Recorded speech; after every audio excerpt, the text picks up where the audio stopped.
Hey folks, welcome back to the farm. We had some crazy thunderstorms last night, some crazy lightning, some crazy wind, but we got a beautiful morning this morning. Gorgeous out here. So what do you say we put the drone up? Stick around.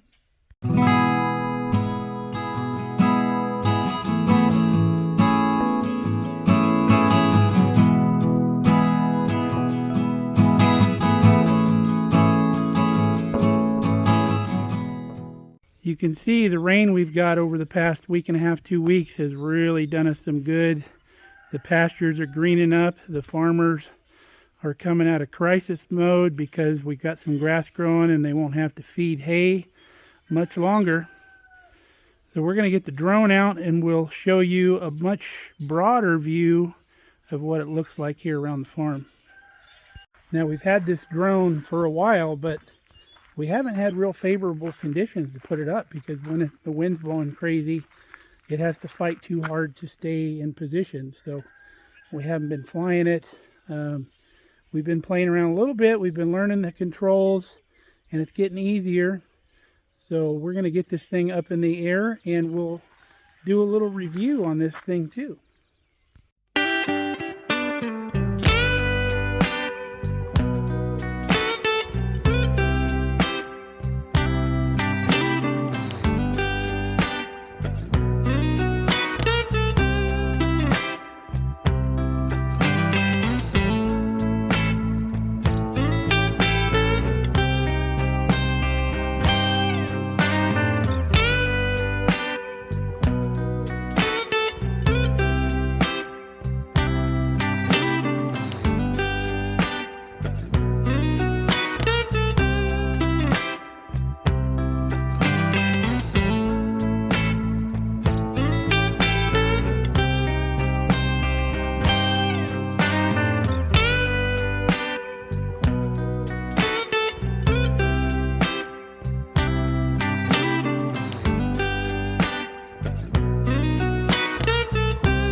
So that was a pretty cool flight, pretty cool video if I don't say so myself. Really impressed with the functionality of this drone and the ease of use. Easiest drone I've ever flown. Before, on the drones that weren't as smart as these, you had to control every surface at the same time. It was really hard to fly. If you turn the drone around in the air, the functions were backwards, because once you turn the thing around, if you go left, the thing goes right, and so on and so on. But looking through the camera here on your phone as you fly it, you're looking at what the drone sees through the camera, and left is always left and right is always right. And if you just let go of the controls, the drone just sits there and hangs in midair, doesn't move, even adjusts for the wind. Even if the wind's blowing and trying to blow that thing off course, it maintains that GPS position and does what it needs to do to stay there. So super, super easy. It doesn't go up until you tell it to go up, and left, right, down, whatever. So very good drone for a beginner, which I am. This is the drone, the DEERC. This is a DE22 model. Really nice model. I have figured out that you don't need the SD card to record video on this thing. It actually, I like it better without the SD card, because without it, it records to the phone, which works great for me because I don't have to transfer the video back and forth. So I had to figure that out kind of on my own. I find that the instruction manual is kind of lacking. It'll tell you how to turn the power unit to the control unit on, but it doesn't tell you how to turn it off. So I had to look that up on the internet. But other than that, the drone works great. It charges fast. It's got a good long flight time. Comes with 2 batteries. With the 2 batteries, I'm betting we could fly this thing for probably an hour and 20 minutes, I would guess, because we can get about 40 minutes out of a battery, which is pretty good. And we get plenty of distance. We get plenty of height. We got out there pretty far, as you saw. So I'm impressed with this thing, and I do recommend it. We're going to work on learning the different modes, because we got the flying down pretty good. We've learned the controls where we're not crashing this thing, and we can actually get it around. So now we can work on the modes so we can get you some really cool shots when we're doing some work here on the homestead. So, hope you enjoyed our little drone flight here and learning this thing with me. So until next time, stay safe, stay healthy. We love you guys. Come back and see us here at Mark Kelly Farm.